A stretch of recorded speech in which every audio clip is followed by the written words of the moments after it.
Hello guys, അപ്പോൾ നമ്മുടെ Christmas എക്സാമിന് ഏറ്റവും പ്രശ്നക്കാരനായിട്ടുള്ള ഒരു ചാപ്റ്റർ ആണ് മണി മാത്സ് അല്ലെങ്കിൽ പണവിനിമയം എന്ന് പറയുന്നത്. എല്ലാവർക്കും കുറച്ച് ബുദ്ധിമുട്ടുള്ള ഒരു ചാപ്റ്റർ ആണ് അല്ലേ? പക്ഷെ നിങ്ങൾ നോക്കിക്കോ, ഈ ഒരു ചാപ്റ്ററിൽ നിന്നായിരിക്കും നിങ്ങൾക്ക് ഏറ്റവും കൂടുതൽ ക്വസ്റ്റ്യൻസ് ചോദിക്കാൻ പോകുന്നത്. അപ്പോൾ നല്ലോണം പഠിച്ചിരിക്കേണ്ട ഒരു ചാപ്റ്റർ ആണ് ഇത്. അപ്പോൾ ഈ ഒരു ചാപ്റ്ററിൽ നിന്ന് ഒരുപാട് പഠിക്കാനുണ്ട് എന്നാണ് എല്ലാവരുടെയും വിചാരം. പക്ഷെ എന്താണ്, ഈ ചാപ്റ്റർ എന്ന് പറയുന്ന ഒരു കുഞ്ഞു ചാപ്റ്റർ ആണ്. അതായത് ഒരുപാട് കാര്യങ്ങളൊന്നും നിങ്ങൾക്ക് പഠിക്കാനില്ല. നിങ്ങൾക്ക് എന്താണ് പഠിക്കാനുള്ളത്? എന്താണ് ഈ പലിശ അല്ലെങ്കിൽ ഇൻട്രസ്റ്റ് എന്താന്നുള്ളതാണ് കേട്ടോ മക്കളെ ഈ ഒരു ചാപ്റ്ററിൽ നിങ്ങൾ പഠിക്കുന്നത്. അല്ല, ഇൻട്രസ്റ്റ് അല്ലെങ്കിൽ പലിശ എന്താന്നുള്ളതാണ്.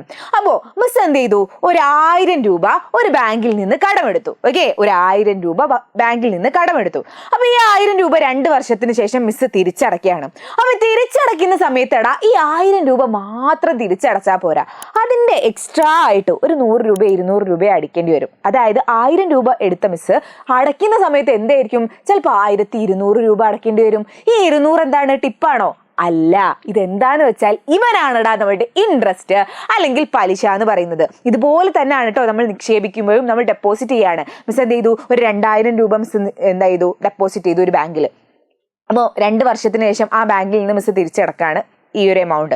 അപ്പോൾ തിരിച്ചെടുക്കുന്ന സമയത്ത് 2000 രൂപ മാത്രമല്ല ഉണ്ടാവുക, അതിൻ്റെ കൂടെ എന്തായിരിക്കും, ചെറിയൊരു എമൗണ്ടും കൂടെ ഉണ്ടാവും. ആ എമൗണ്ടിനെയാണ് നമ്മൾ എന്ത് പറയുന്നത്, പലിശ അല്ലെങ്കിൽ ഇൻട്രസ്റ്റ് എന്ന് പറയുന്നത്. ഓക്കെ, അപ്പോൾ ഇവിടെ നോക്ക്, 2 പരസ്യങ്ങളുണ്ട്. എന്താ, 10% ഇൻട്രസ്റ്റ് 10% ഇൻട്രസ്റ്റ്. അതായത് 2 സ്ഥലത്തും ഇൻട്രസ്റ്റ് ഒരുപോലെയാണ്. പക്ഷേ ഇവിടെ ഒന്നാമത്തതിൽ 1 lakh റുപ്പീസ് എന്തായി, 1 lakh റുപ്പീസ് 1.20 lakhs ആയി.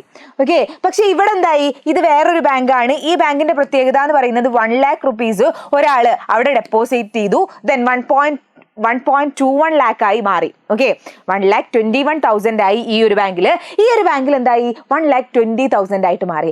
എങ്ങനെയാണ് ഇതിൽ വ്യത്യാസം വന്നത്? ഇൻട്രസ്റ്റ് സെയിം ആണ്, 10% ഇൻട്രസ്റ്റ് ആണ് ഇതിൽ രണ്ടിലും. പക്ഷെ എന്താണ്, നമുക്ക് കിട്ടിയ തുക വ്യത്യാസമുണ്ട് അല്ലേ? നമുക്ക് രണ്ടാൾക്കും 2 ബാഗിൽ നിന്ന് കിട്ടിയ തുകയും വ്യത്യാസമുണ്ട്. അതെങ്ങനെയാണ് അങ്ങനെ വ്യത്യസ്തമായിട്ടുള്ളത്? അവിടെയാണ് നമ്മൾ ആലോചിക്കേണ്ടത്. നമുക്ക് 2 ടൈപ്പ് ഓഫ് ഇൻട്രസ്റ്റ് ഉണ്ട്. അവന്മാരാണ് ഇവർ രണ്ടാളും. ഒന്നാമത്തെ ആരാണ്, സിമ്പിൾ ഇൻട്രസ്റ്റ് അല്ലെങ്കിൽ സാധാരണ പലിശയാണ്. രണ്ടാമത്തവൻ ആരാടാ, കോമ്പൗണ്ട് ഇൻട്രസ്റ്റ് അല്ലെങ്കിൽ കൂട്ടുപലിശയാണ്. ഇവന്മാർ രണ്ടാളും ആണടാ എന്ത് പഠിക്കാനുള്ളത്, ഈ ഒരു ചാപ്റ്റർ ത്രൂ ഔട്ട് പഠിക്കാനുള്ളത് ഇവന്മാരെ രണ്ടാളെയാണ്. ഓക്കെ, അപ്പൊ ഈ സിമ്പിൾ ഇൻട്രസ്റ്റ് ഈടാക്കുന്ന ഒരു ബാങ്കിൽ നിന്ന് നമ്മൾ കടമെടുത്താൽ, സാധാരണ പലിശ ഈടാക്കുന്ന ഒരു ബാങ്കിൽ നിന്ന് കടമെടുത്താൽ അവിടെ എത്ര രൂപയായിരിക്കും ഇൻട്രസ്റ്റ് വരിക, നമ്മൾ എങ്ങനെയാ കാണാന്നറിയോ? എത്ര രൂപയായിരിക്കും നമുക്ക് ഇൻട്രസ്റ്റ് ഉണ്ടാവാന്ന് കാണാനുള്ള ഇക്വേഷന് interest is equal to PNR/100 ആണ്. ഓക്കെ, PNR/100 ആണ്. ഇവിടെ P എന്ന് പറയുന്നത് നമ്മൾ കടമെടുത്ത തുക അല്ലെങ്കിൽ നിക്ഷേപിച്ച ആ ഒരു തുകയില്ലേ, ഡെപ്പോസിറ്റ് ചെയ്ത ആ എമൗണ്ട് ഇല്ലേ, അവനെയാണ് നമ്മൾ P എന്ന് പറയുന്നത്. എന്ന് പറയുന്നത് എത്ര വർഷത്തേക്കായിരുന്നു നമ്മൾ നിക്ഷേപിച്ചത്, എത്ര വർഷത്തിന് ശേഷമാണ് നമ്മൾ തിരിച്ചെടുക്കുന്നത്, അവനെയാണ് എന്ത് പറയുന്നത്, നമ്പർ ഓഫ് ഇയേഴ്സ് ആണ് എന്തടാ എന്ന് പറയുന്നത്. R എന്ന് പറയുന്നത് എന്താടാ, R എന്ന് പറയുന്നത് നമ്മളുടെ എത്ര പെർസെന്റേജ് ഇൻട്രസ്റ്റ് ആണ് ഇവർ ഈടാക്കുന്നത്, അതാണ് നമ്മളുടെ R എന്ന് പറയുന്നത്.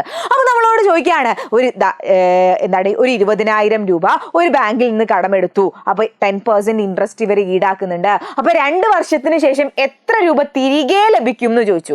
ഓക്കെ, എത്ര രൂപ തിരികെ നമുക്ക് കിട്ടും എന്ന് ചോദിച്ചു. അപ്പൊ നിങ്ങൾ എന്താ ചെയ്യേണ്ടതെന്ന് വെച്ചാൽ, ഇൻട്രസ്റ്റ് കാണാനുള്ള ഇക്വേഷൻ ഇതാണ് അല്ലെ. നമ്മളോട് ചോദിച്ചത് എത്ര എമൗണ്ട് തിരികെ ലഭിക്കും എന്നാ ചോദിച്ചത്. എത്ര എമൗണ്ട് ആയിരിക്കും തിരികെ ലഭിക്കുന്നത്? 20,000 നിക്ഷേപിച്ച ഒരാൾക്ക് എത്ര രൂപയായിരിക്കും തിരികെ ലഭിക്കുന്നത്? ഈ 20,000 കിട്ടും, അതിന്റെ കൂടെ എന്തും കിട്ടുമടാ, ഒരു ഇൻട്രസ്റ്റും കിട്ടും അല്ലെ. ഈ രണ്ടും കൂടെ കിട്ടും. അതായത് തിരികെ ലഭിക്കുന്ന എമൗണ്ട് എന്ന് പറയുന്നത് അയാൾ നിക്ഷേപിച്ച തുക എത്രയാണോ അതാണ് നമ്മൾ P എന്ന് പറയുന്നത്, അതും കിട്ടും, ഐയും കിട്ടും. P+I ആയിരിക്കും നമുക്ക് കിട്ടുന്ന എമൗണ്ട് എന്ന് പറയുന്നത്. ഇനി കോമ്പൗണ്ട് ഇൻട്രസ്റ്റിലേക്ക് വരുന്ന കേസിൽ, കൂട്ടുപലിശയിലേക്ക് വരുന്ന കേസിൽ നമുക്ക് തിരിച്ച് കിട്ടുന്ന എമൗണ്ട് കാണാനുള്ള ഇക്വേഷൻ ആണ് നമ്മൾ ഇവിടെ കാണുന്നത്. അതായത് തിരിച്ച് കിട്ടുന്ന എമൗണ്ട് എന്ന് പറയുന്നത് ഇവിടെ എന്താണ്, amount A is equal to P into 1 plus R/100 whole raised to N ആണ്. ഓക്കെ, ഇവിടെ എന്താണ്, ഇൻട്രസ്റ്റ് കാണാനുള്ള ഇക്വേഷൻ ആണ് PNR/100. വേർ A എന്ന് പറയുന്നത് തിരിച്ചു കിട്ടുന്ന എമൗണ്ട് എത്രയാണ്, P+I ചെയ്താൽ മതി. ഇനി അടുത്ത് നോക്ക്, ഇവിടെ കൂട്ടുപലിശന്റെ ഇൻട്രസ്റ്റിന്റെ കേസിൽ നമുക്ക് എമൗണ്ട് തിരിച്ചു കിട്ടുന്ന എമൗണ്ട് എങ്ങനെയാണ് കാണുക? P into 1 plus R by 100 whole raised to n ആണ്. അപ്പൊ ഇതാണടാ very very very very very important ആയിട്ടുള്ള ഭാഗം.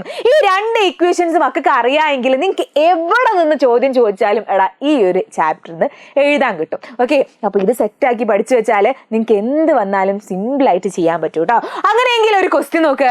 Danish deposited 5,000 rupees in a bank which gives 5% interest, simple interest. What amount will he get after 2 years? Danish 5,000 രൂപ 5% നിരക്കിൽ സാധാരണ പലിശ കണക്കാക്കുന്ന ഒരു ബാങ്കിൽ നിക്ഷേപിച്ചു. 2 വർഷം കഴിയുമ്പോൾ എത്ര രൂപ ലഭിക്കും എന്നാണ് ചോദിച്ചിട്ടുള്ളത്. അപ്പൊ നമ്മൾ ആദ്യം നോക്കേണ്ട കാര്യം ഇത് സാധാരണ പലിശയാണോ കൂട്ടുപലിശയാണോ എന്നുള്ളത്. ഇവിടെ പറഞ്ഞിട്ടുണ്ട് സിമ്പിൾ ഇൻട്രസ്റ്റ് ആണ്. എന്താണ്? സാധാരണ പലിശയാണ്. അപ്പൊ തന്നെ നമ്മൾ ആലോചിക്കണം, നമ്മൾ ഇൻട്രസ്റ്റ് കാണാനുള്ള ഇക്വേഷൻ എന്താണ്? PNR by 100 ആണ് അല്ലെ. അതുപോലെ ഇവിടെ എന്തൊക്കെ തന്നിട്ടുണ്ട്? 5,000 രൂപയാണ് നിക്ഷേപിച്ചത്, അതായത് P എന്ന് പറയുന്നത് 5,000 ആണ്. ഇനി അടുത്തത് വിച്ച് ഗിവ്സ് 5% സിമ്പിൾ ഇൻട്രസ്റ്റ്, അതായത് റേറ്റ് എന്ന് പറയുന്നത് എന്താണ്? 5% ആണ്. ആൻഡ് N എന്ന് പറഞ്ഞ നമ്പർ ഓഫ് ഇയേഴ്സ് എത്രയാടാ? 2 years ആണ്. ഓക്കെ, അപ്പൊ നമ്മളോട് എത്ര രൂപ തിരികെ ലഭിക്കും എന്നാണ് അല്ലെ ചോദിച്ചിട്ടുള്ളത്. അപ്പൊ ഇൻട്രസ്റ്റ് കാണാൻ എന്ത് ചെയ്താൽ മതിയടാ? PNR by 100 ചെയ്താൽ മതി. അതായത് എന്താണ്? P എന്ന് പറയുന്നത് 5,000 ആണ്. 5,000 ഇൻറ്റു N എന്ന് പറയുന്നത് 2 ആണടാ, ഇൻറ്റു 5/100 ആണ്. ദെൻ എന്ത് ചെയ്താൽ മതിയടാ? സീറോസ് കട്ട് ചെയ്യാം അല്ലെ. ഈ സീറോ കട്ട്, ഈ സീറോ കട്ട്, ഈ സീറോ കട്ട്, ഈ zero cut, that is equal to 50 into 2 that is 100. 100 into 5 500 rupees ആയിരിക്കും എന്ത് അയാളുടെ ഇൻട്രസ്റ്റ് എന്ന് പറയുന്നത്. അങ്ങനെയെങ്കിൽ എത്ര രൂപ അയാൾക്ക് തിരിച്ചു ലഭിക്കൂടാ? എത്ര രൂപ തിരിച്ചു ലഭിക്കും? അയാൾക്ക് ഈ 5,000 ലഭിക്കും, അതിന്റെ കൂടെ എന്തും കൂടെ ലഭിക്കും? ഈ ഒരു ഇൻട്രസ്റ്റ് കൂടി കിട്ടും അല്ലെ. ഈ 500 കൂടെ കിട്ടും. അതായത് എത്ര രൂപ ആകെ ലഭിക്കും? 5,500 രൂപ ലഭിക്കും. സിമ്പിൾ ആയിട്ടുള്ള കാര്യല്ലേ. അങ്ങനെയെങ്കിലടാ നോക്ക്, കോമ്പൗണ്ട് ഇൻട്രസ്റ്റിൽ ഒരു ക്വസ്റ്റ്യൻ നോക്ക്. Sumesh deposited 10,000 rupees in a bank which gives 5% interest compounded annually. How much would he get back after 2 years? 5% വാർഷിക നിരക്കിൽ കൂട്ടുപലിശ കണക്കാക്കുന്ന ഒരു ബാങ്കിൽ സുമേഷ് എന്ത് ചെയ്തു? 10,000 രൂപ നിക്ഷേപിക്കുകയാണ്. 2 വർഷത്തിന് ശേഷം എത്ര രൂപ തിരികെ ലഭിക്കും എന്നാണ് നമ്മളോട് ചോദിച്ചിട്ടുള്ളത്. അപ്പൊ നിങ്ങളൊന്ന് ആലോചിച്ച് നോക്ക്. ഇവിടെ പറഞ്ഞിട്ടുണ്ട് കോമ്പൗണ്ടഡ് എന്നാണ് പറഞ്ഞത്, കൂട്ടുപലിശ എന്നാണ് അല്ലേ പറഞ്ഞത്. ഇവിടെ യെസ്, കൂട്ടുപലിശ എന്നാണ് പറഞ്ഞത്. അപ്പൊ തന്നെ നമ്മളുടെ മൈൻഡിലേക്ക് വരേണ്ട ഇക്വേഷൻ ഏതായിരുന്നു? A = P into 1 plus R by 100 whole raised to n ആണ് അല്ലേ. ദെൻ നോക്ക് എന്തായിരിക്കും? നമുക്കറിയാം P എന്ന് പറയുന്നത് എത്രയാണ്? ഡെപ്പോസിറ്റ് ചെയ്തത് 10,000 ആണ്. അപ്പൊ 10,000 ആണ് P എന്ന് പറയുന്നത്. ദെൻ N എന്ന് പറയുന്നത് എത്രയാടാ? 2 ഇയേഴ്സിനേക്കാണ് അയാൾ ഡെപ്പോസിറ്റ് ചെയ്തത്, അതായത് 2 ആണ്. R എന്ന് പറഞ്ഞാൽ ഒരു പെർസെന്റേജിൽ പറഞ്ഞിട്ടില്ലേ? യെസ്, 5% ആണ്. R എന്ന് പറയുന്നത് 5 ആണ്. അങ്ങനെയെങ്കിൽ തിരിച്ചു കിട്ടുന്ന എമൗണ്ട് എങ്ങനെയാണ് കാണുക? P into 1 plus R by 100 whole raised to n ആണ് അല്ലെ. ദാറ്റ്സ് ഈക്വൽ ടു P എന്ന് പറയുന്നത് എന്താണ്? 10,000 into 1 plus R എന്ന് പറഞ്ഞാൽ എത്രയാടാ? 5/100 whole raised to n എന്ന് പറയുന്നത് 2 ആണ്. അതായത് എത്രയാടാ വരിക? 10,000 ഇൻറ്റു നോക്ക് 1 plus 5/100 എന്ന് പറയുമ്പോൾ നിങ്ങൾ എന്താ ചെയ്യേണ്ടത്? ഇവരന്മാരെ രണ്ടാളെയും കൂടി ഗുണിക്കുക. 1 into 100 100 ആണ്. അതിനോട് ഇവനെ കൂട്ടുക. അതായത് എന്താണ്? 100 + 5 105. 105/100 ആയിരിക്കും. ഹോൾ റേസ്റ്റ് 2 എന്ന് പറഞ്ഞാൽ 105/100 ഇൻറ്റു 105/100 അല്ലെ. 105/100. ഇനി എന്ത് ചെയ്യാം? കട്ട് ചെയ്യാം അല്ലെ. സീറോസ് കട്ട് ചെയ്യാം. ഒരു 0 ഒരു 0, ഇവിടെ ഒരു 0, പിന്നെ ഇവിടെ ഒരു 0, ഇവിടെ ഒരു 0, ഇവിടെ ഒരു 0, ഇവിടെ ഒരു 0, ഇവിടെ ഒരു 0. അതായത് 105 into 105 എത്രയാണോ അതായിരിക്കും നമ്മുടെ ആൻസർ. നിങ്ങൾക്ക് എത്രയാണ് കിട്ടുന്നത് എന്നുള്ളത് കമന്റിൽ പറയാട്ടോ. ഓക്കെ, സെറ്റ് അല്ലേ? റെഡി അല്ലേ? അപ്പൊ ഇത്ര മാത്രമേ ഉള്ളൂടാ ഈ ഒരു ചാപ്റ്ററിൽ പഠിക്കാനുള്ളത്. അടിപൊളിയായിട്ട് പഠിക്കുക. അതിന്റെ കൂടെ തന്നെടാ നമ്മളുടെ കമ്മ്യൂണിറ്റി ഗ്രൂപ്പിന്റെ ലിങ്ക് നിങ്ങൾക്ക് കമന്റ് ബോക്സിന്റെ മുകളിൽ കാണാൻ പറ്റും. അതിൽ ജോയിൻ ചെയ്യുക. എല്ലാ ലൈവിലും അടിപൊളിയായിട്ട് പങ്കെടുക്കുക. നമ്മളുടെ ക്രിസ്മസ് എക്സാം നമുക്ക് കളറാക്കാനുള്ളതാണ് കേട്ടോ. അപ്പൊ റെഡി ആയിട്ട് നിന്നോ, സെറ്റ് ആയിട്ട് നിന്നോ, നമ്മൾ ഉണ്ടടാ നിങ്ങളെ കൂടെ. അപ്പോൾ ഒന്നും പേടിക്കേണ്ട ആവശ്യമില്ല. വീഡിയോ ഒന്ന് ലൈക്ക് ചെയ്യുക, ദെൻ അടിപൊളിയായിട്ട് ലൈവിലൊക്കെ പങ്കെടുക്കുക. ഓക്കെ, സെറ്റ് അല്ലേ? റെഡി അല്ലേ? അങ്ങനെയെങ്കിൽ അടുത്ത വീഡിയോയിൽ കാണാം. Bye-bye.